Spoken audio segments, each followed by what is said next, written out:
All right, we are going to get a mic check here and see if TJ has our mic check. Mic check 1, 2, 3, 4, 5. 1, 2, 3, 4, 5. All right, looks like we are ready to go.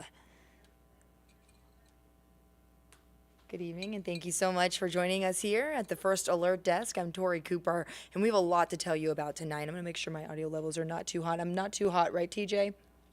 Mic levels not too loud? We're still okay? Okay, we're still okay. All right. Well, we have a lot that we have been working on, and it feels like we're finally catching our breath as we start to move into our later evening shows. Carly Barnett just wrapped up the 6. We were able to break some new news today that we have been working to confirm, and it all surrounds the controversial Public Safety Training Center that's in Dekalb County that is set to carry forward. And there has been a lot of talk about this. This has been a very hot topic in our community, and I've had a chance to cover a lot about it. So let's get right into that. I'm going to bring you in here, and I'm going to make sure that we have everything up and running. All right, we're going to have this under so that you know what we're talking about in case you're just tuning in. I'm going to bring you up to speed on everything that's going on with the Public Safety Training Center. So the newest information, if you didn't already see on our website at atlantanewsfirst.com, a member of the ACLU Georgia has officially resigned. Now, this comes after calls for transparency, more transparency into how the site will be developed.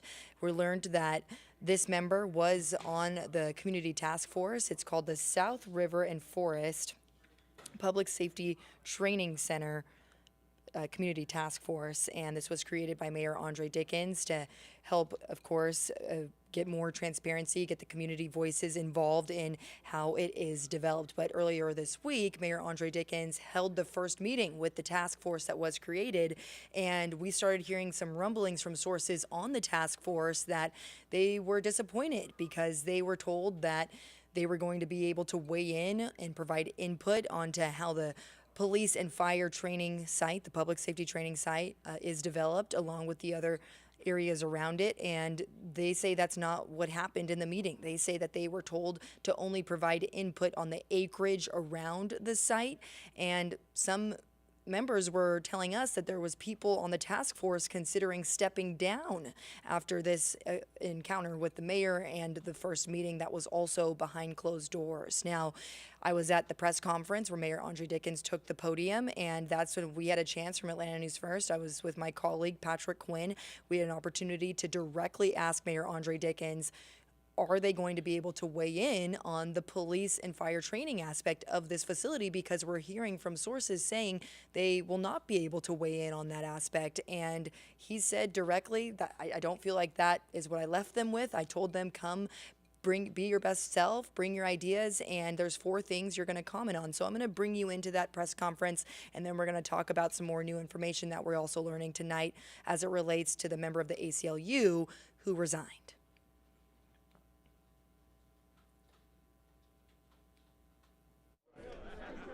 On the steps of City Hall. When I met with this group of people standing behind me and beside me today, they told me that they had something to say.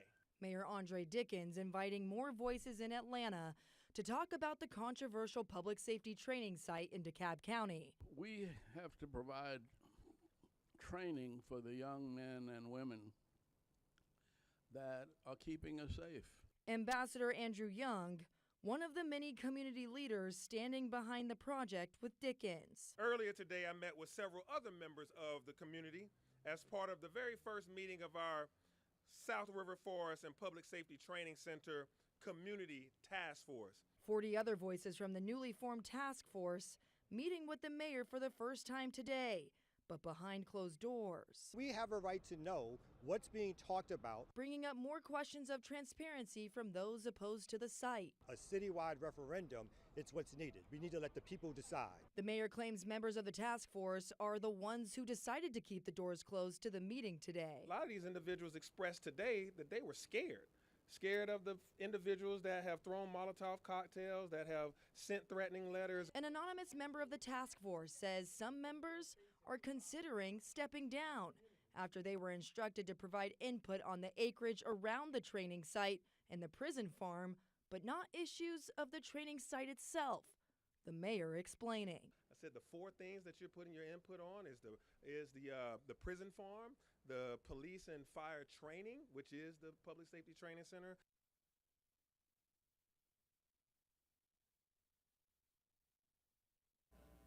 So the other 2 items that he says in that interview that he wants members of the task force to comment on are the green space and the sustainability aspect for the environment as it relates to this project. So there you had it. The mayor was refuting those claims that he told task force members that they would not be able to provide some input into the public safety aspect of this site that is under construction. So refuting those claims. So then that's what happens on Wednesday.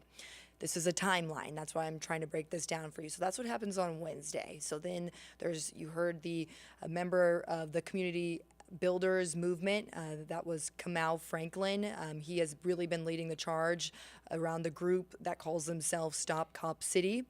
And they are the group that's opposed to the public safety training site.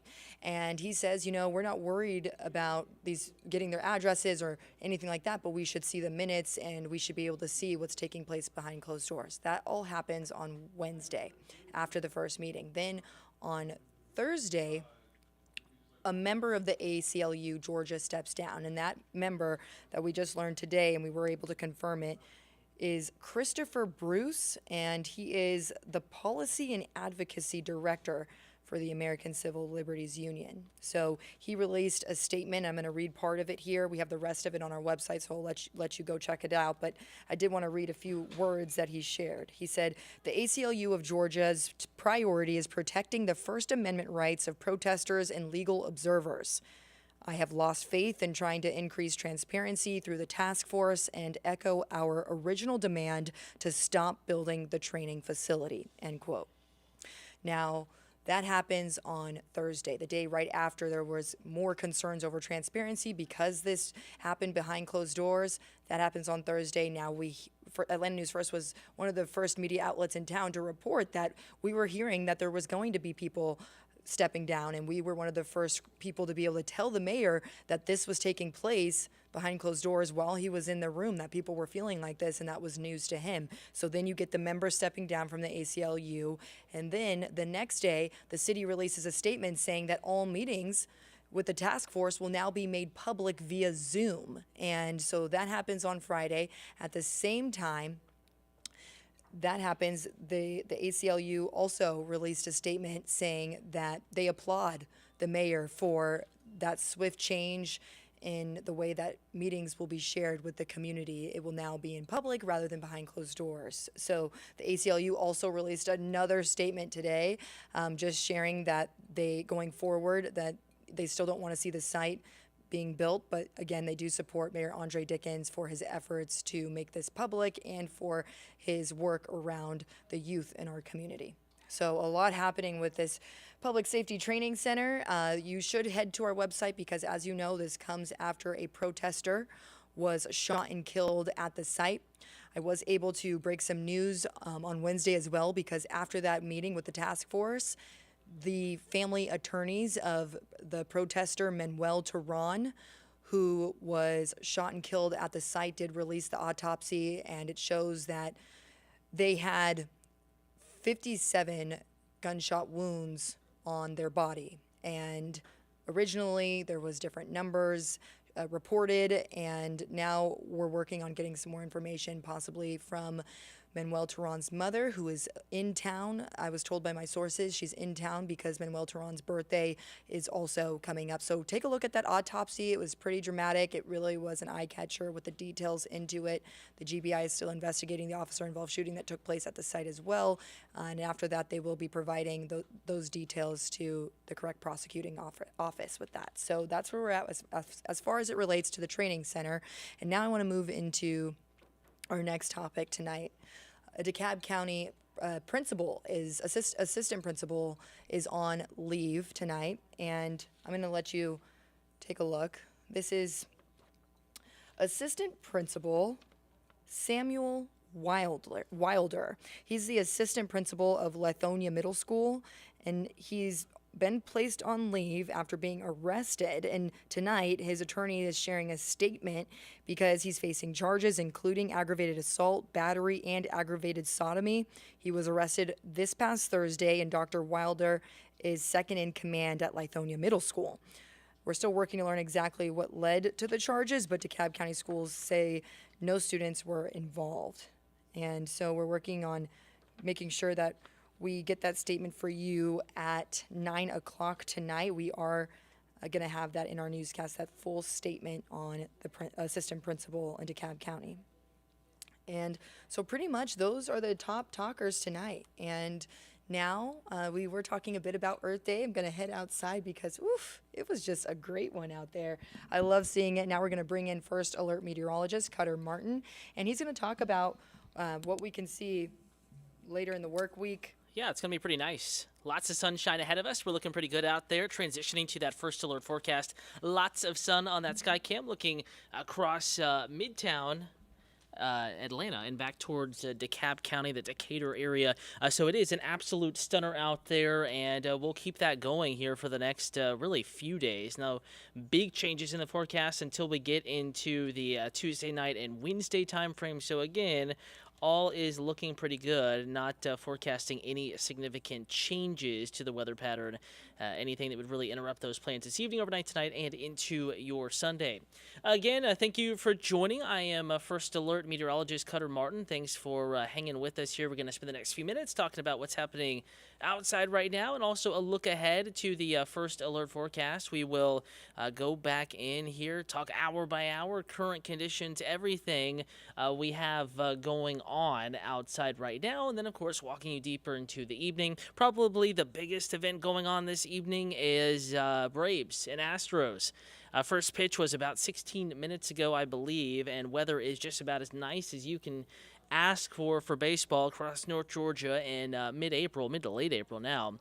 We're 69 at Atlanta Hartsfield-Jackson Atlanta International Airport, 59, a little cooler. Up in Blairsville, our mountain communities will be coolest this evening. Notice though, Rome still at 70, 69, Athens 65 in Carrollton. We're dry, not just in Atlanta, not just across North Georgia, but much of the Mid-South and Southeast. You have to get all the way over to Arkansas, Oklahoma, Texas to find any significant rain, and you may have been woken up by some thunder, some lightning, some heavy rain early this morning between maybe 1 and 4 or 5 o'clock in the morning. The remnants of those downpours are now pushing off of the North Carolina and South Carolina coasts, and in their wake, cooler air, breezy conditions. It's going to be a nice one. Let's get you out the door tomorrow morning. Temperatures will be pretty chilly, with lows back in the 40s for much of the area. Here's the metro now: 49 in Atlanta, 45 Roswell, Kennesaw, mid-40s, Palmetto, McDonough, Lawrenceville, Sugar Hill, Beaufort, all of Gwinnett County, really outside of the perimeter, other than maybe Peachtree Corners, that area, probably settling down into the mid-40s. Closer you get to the urban core of Atlanta, all of that pavement kind of acting like a warmer, keeping us warmer overnight tonight. We will be inside I-285, probably in the upper 40s in most neighborhoods. 43 in Dalton, 39 though Blairsville. Some of our higher elevation communities, Helen, LJ, Ivy Log, Blue Ridge, Blairsville, Clayton up in Rabun County, Clay County, North Carolina will be colder. Could be some patchy frost up there, not too unusual for mid to late April. Nonetheless, you will probably want the jackets, and if you do have plans tomorrow, again, looking pretty nice out there. As far as temperatures are concerned, we'll be coolest, upper 40s or so in Atlanta proper, about 7, 8 o'clock in the morning. That warm-up begins by 9 a.m., and I think we're back in the 60s. By noon or so, temperatures peaking in the upper 60s, lower 70s in many spots and many areas across North Georgia and metro Atlanta. As we get into tomorrow afternoon, it's going to be an absolute stunner. In fact, here's a look at high temperatures. You can see as the graphic loads up, pretty much everybody recovering nicely after a chilly start. Much more comfortable as we get into the afternoon. High temperature in Atlanta 70, 69 in Gainesville. Athens 73, a little warmer there on the southeast side. Rome 67, 71 in Noonan. So again, an absolute stunner of a day on the way tomorrow, much like today. And if you are headed to the Braves game tomorrow, again, no weather issues. It is an afternoon game tomorrow. I believe first pitch is 1 p.m. up at Truist and Marietta. Weather will be stunning. Most of the game spent right around 70 degrees, maybe 68 or so. with low humidity, pleasant breeze, lots of sun though. I know it feels nice, but remember that sun angle is high. It is April. You'll want to apply and then reapply the sunscreen. I am proof. Starting to fade now, but I myself got a little bit of sunburn there just a few days ago. Last week, you're outside for an hour and it's very easy to happen. So just make sure you're applying and reapplying that sunscreen. Despite it not really feeling hot, it's not really an aspect of temperature, more or less just the UV rays, that sun angle getting higher, and UV rays, the levels creeping up as we get closer and closer to summer. 70 again Monday afternoon, 69 Tuesday afternoon. I think we will have a bout of cloud cover tomorrow evening into Monday morning, and then sunshine again daytime hours Monday, especially in the afternoon. Clouds do roll back in Tuesday, slight chance of rain daytime. That rain chance ramps up Tuesday evening. Wednesday, first alert rain is in the forecast, though it's not looking like everyone is going to get soaked. I think it'll be scattered showers, kind of on and off sort of rain, and then a little drier Thursday, maybe an increase in the rain again Friday, and then a little drier Saturday, and we'll have to watch. Could be seeing an increase of rain early Sunday before we finally clear out, cool off as we get into next work week. Again, just wanted to check in, give you a look at the forecast. Doesn't look like we have too many questions, comments, concerns coming in on YouTube Live nor on Facebook. We are, though, streaming on those platforms. Again, we will be keeping you updated at AtlantaNewsFirst.com and the First Alert weather app, and right here on Atlanta News First. Next news hour, Atlanta News First on Peachtree TV. It kicks off in about an hour and 20 minutes, 9 p.m., 10 o'clock hour, and then an 11 o'clock half hour. For now, though, we'll leave you with a live look outside. It's stunning. It's going to get cooler after sunset. Grab the jacket. And a reminder, current conditions in the hour-by-hour forecast are always available in the First Alert weather app.